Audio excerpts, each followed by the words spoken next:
Thanks, Lisa. Van, Kevin.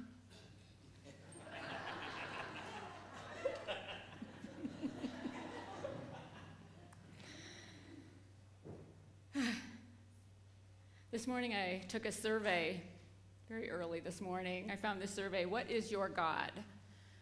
And it was just a short little survey, but it would have been interesting to take it before we did this series on God. But the answer that came, that the survey said for me was God was benevolent. The other options were authoritative, judgmental, or distant. But I was reading the descriptions of them, and it might have been distant. It might have ended up being distant God before this series, because I've really learned a lot in doing this series on God. This book that we're using by Paul Smith called Is Your God Big Enough, Close Enough, You Enough? The Three Faces of God. And it's been really fun to go through the big enough and the close enough, and finally we can breathe, and we're in the you enough, where unity is real comfortable with this you enough, expressing as God, expressing the divine beings that we are. Not to say that we always do that. It can be challenging. And in this Is Your God You Enough, Paul Smith talks about 4 different levels of consciousness. Scott mentioned the 2 last week. The first 2, which are basic consciousness, which is mostly where we operate from on a regular basis. It's especially in the first half of life, or when we are trying to develop our identities and come into ourselves and figure out who we are and building our ego, which is important to have a strong ego. We can also have some mindfulness in this basic consciousness, but mostly we're operating from our egos, and we're operating from our subconscious and our reactivities. And then the next level is awakened consciousness, where we become aware that there's something greater than this separation that we experience in basic consciousness, that there's a God presence, that there's something greater than us. And then what we're going to talk about today is transcendent consciousness, which is beyond the awakening. What do we do with it? How do we behave now that we know that there's a presence? We have to actually be the presence. There's an invitation to be the presence of God. But it can be really challenging for us to get there, because we want to hang on to our identities. We want to hang on to our attachments. We want to hang on to those things that make us feel safe and comfortable. This week I spent 2 days in Chicago for my aunt's funeral. And my whole family was there. And you ever want to go back to basic consciousness? Spend time with your family. Even for a couple of days. You can find yourself right there.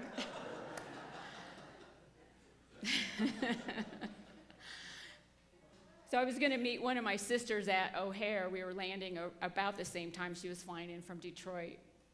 And we were talking on the phone the night before, and I said, I don't think I'm going to check a bag. Now, anyone who knows me, who's traveled with me, knows that's a big deal, that I'm going to just go with a carry-on.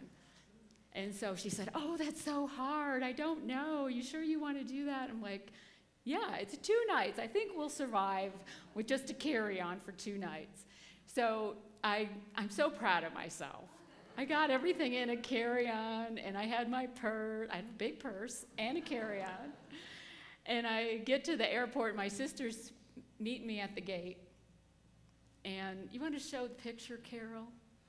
So my sister thought it was really funny that I'm coming off the plane, and she sees this woman, and she doesn't realize it's me yet, carrying on your left that suitcase with the purse. Because she said, who is this woman with all this carry-on stuff? That poor girl. Because right on the right, that's what she brought.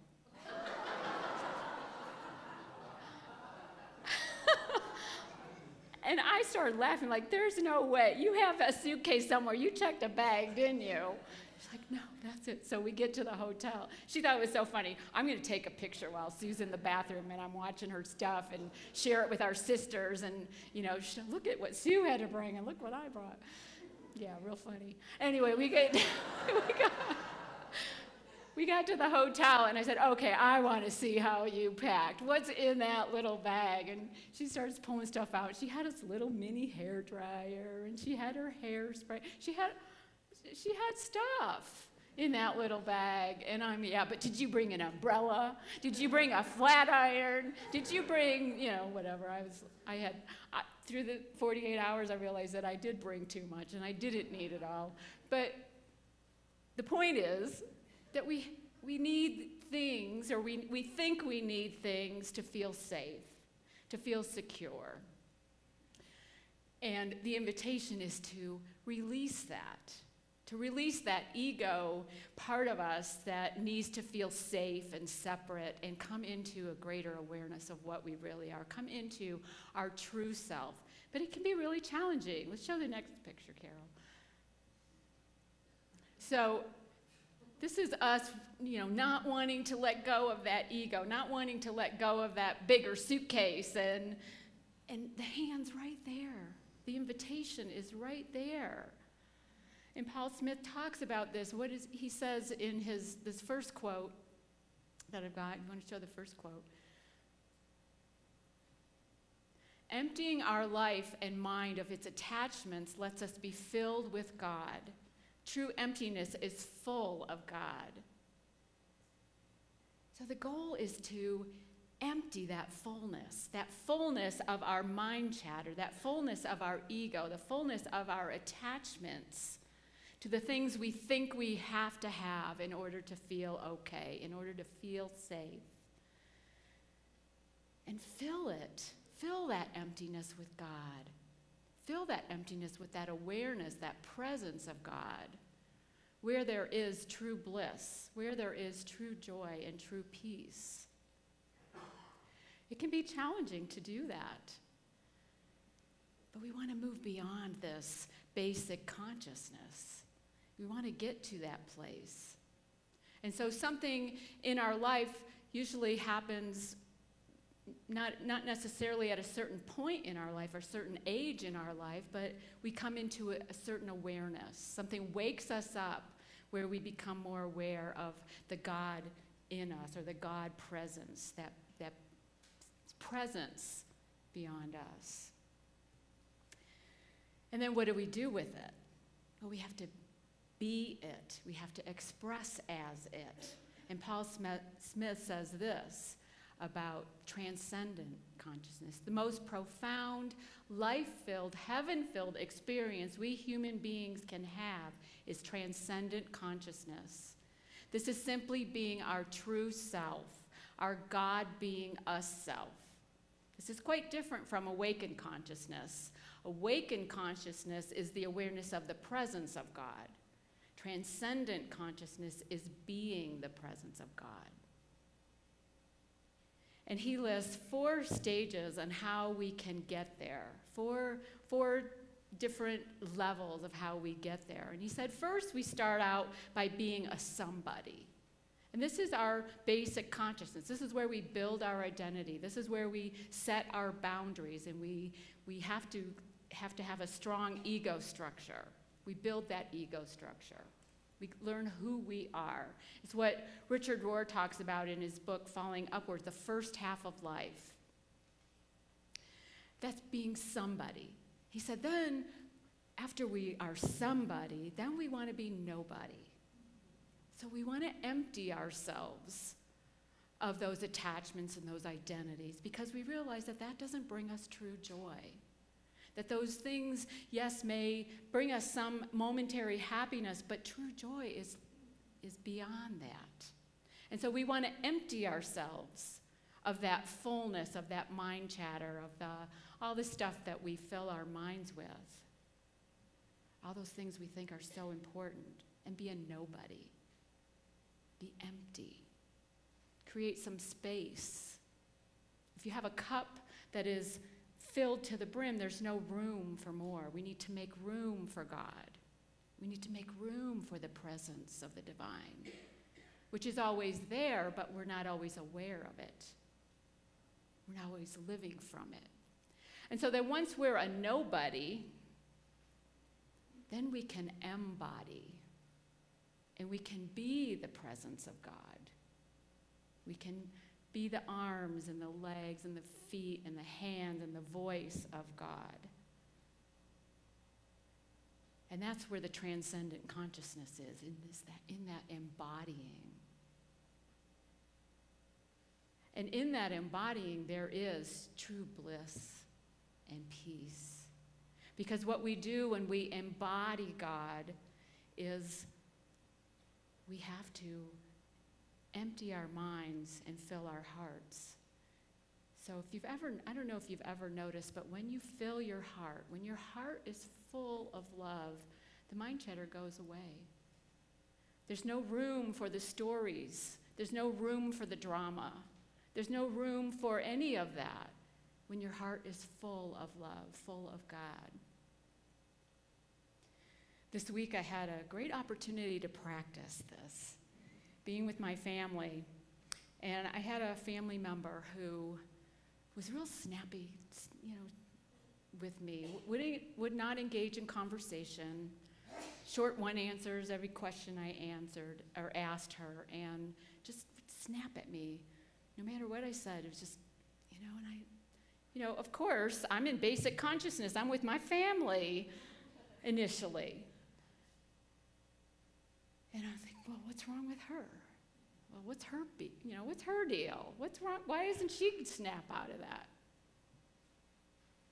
Unfortunately, I have a prayer practice and a meditation practice because I was quickly able to realize that she's hurt in some way. She's hurting.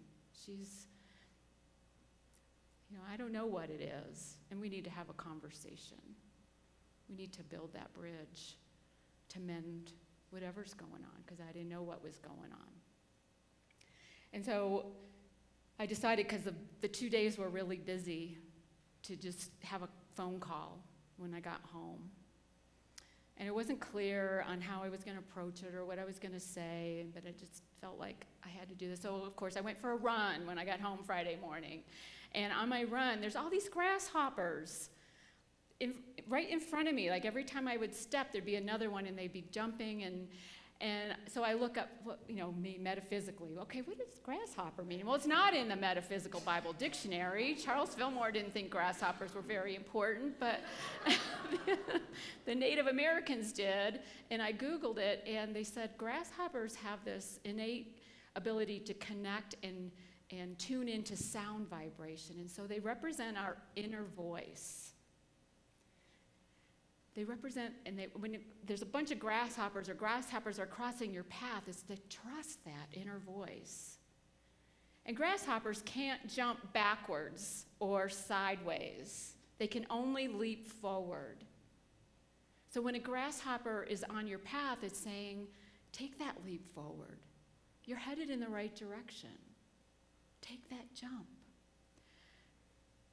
And during the course of that run, I became very clear on how I was going to handle that phone call, and I called her and said, I'm sorry if I hurt you, and I'm sorry if I offended you, and I'm sorry if whatever role I've played in our relationship not being where I would like it to be, and it not being strong and it being strained, because I got the distinct impression that you're angry with me, or you don't like me, or I don't know what it is, and I'm not aware of what it is. So can we please talk about it and have a conversation so that we can start healing our relationship, because you're important to me. And I didn't know how she would react. And we can only do what we are called to do, and how anyone else reacts is there on them. But fortunately, she reacted very sweetly and told me that she was feeling like she didn't belong, that she was not part of the group, that she didn't feel good about herself. And that brought a lot of understanding, that brought a lot of healing to our relationship. And I got off that phone call with a sense of just pure joy and bliss and peace, that I was able to start healing that relationship and mending. And we're invited to do that all the time. We're always invited because stuff comes up. Life happens. And we can always be that presence of God. We have to get into the feeling part of it. We have to get to what Paul Smith calls the devotion. When we're devoted, when we're in love with God, when we're in love with Spirit, we can have this deep sense of feeling. He said, affirmations and speaking your truth is great, but it's just lip service, really, until you put feeling behind it. We need to put feeling behind those words that we say.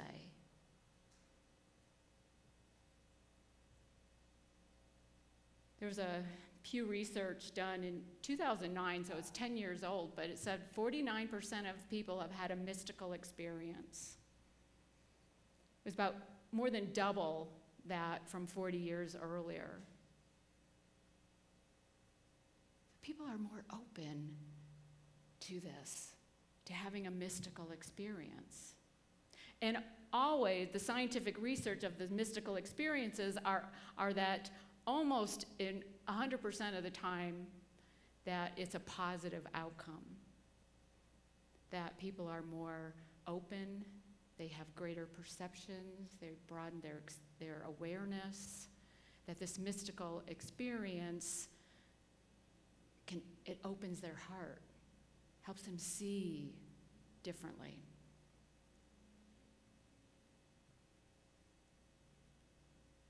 May Rowland was a Unity minister and director of Silent Unity for a number of years. She says this: some of us talk about the presence of God, but many times we do not get into the feeling of its great transcendent power. We need to practice being still, not so much to think about the presence of God, but actually to feel it. We want to feel that devotion to God. And that's what hopefully this study of God, this 8-week study that we've been sharing, has helped you get into the feeling, the arms, the embracing, the presence. My aunt, who passed away, died of cancer, and she was diagnosed, I think, 2 or 3 years ago. Started in her lungs. And a few years before that, I met her. I was in Oak Park, Illinois, taking some SEE classes, spiritual education enrichment classes at Oak Park Unity. And I met her for lunch, and she's an evangelical Christian. And I told her what I was doing. We had a wonderful conversation, and there was no judgment whatsoever. There was only an awareness that, there are many paths to God, Sue, and I'm glad you found yours. I found mine years ago when I left the Catholic Church, when I got divorced, first husband. It was a beautiful exchange that we had that I have not had much of with other members of my family who don't understand why I'm in Unity and not in Catholicism anymore. Let's see that next quote, Carol. It is only when we empty ourselves, let go, and surrender the temporary that the real can come forth, our true transcendent self. My aunt went through chemotherapy last year because she did it for her daughters. She has 6 daughters and 15 grandchildren.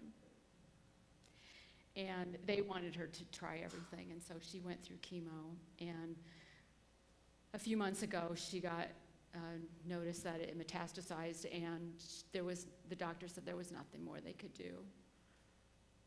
And I believe that she got to this transcendent consciousness because once she let go and surrendered everything to God, and she was in a really good place. She got to spend time with all of 15 of her grandchildren, all 6 of her daughters, all of her sons-in-laws. And she wrote letters to each of her daughters, saying goodbye, telling them how much they meant to her. She was being the presence of God. She sent a voice text to all 15 grandchildren, and each one was personalized, how she saw the divine potential in them, how she encouraged them to continue on your path and use your gifts. And I see this gift in you. I got to listen to one of the text audios that she sent, and it brought tears to my eyes. It was so moving. It was definitely the presence of God in action, in voice, being that supporter and that encourager. Such a beautiful thing to witness. And then at her memorial service, 3 of her daughters got up and spoke, and all 3 of them talked about how 2 things were really important to her. One was family, and the other was God. Her love of God, her trust in God. And she said many times, just before she passed, that I'm not afraid. I know that God's in charge. That all is well. God wins. It was such an honor to be at her service this week. And so, how about all of us? Have we experienced that transcendent consciousness, being the presence of God? Where are each of us in that? Where are you in that somebody, nobody, embody? And then the last one, the final one, is everybody, which we'll get into next week with oneness consciousness. Where are you in that? And it's not linear. It can move around. Are you ready to empty that fullness of the mind and fill your heart? Fill that emptiness with God. That's the invitation. It's the invitation. So, have a blessed week. Namaste.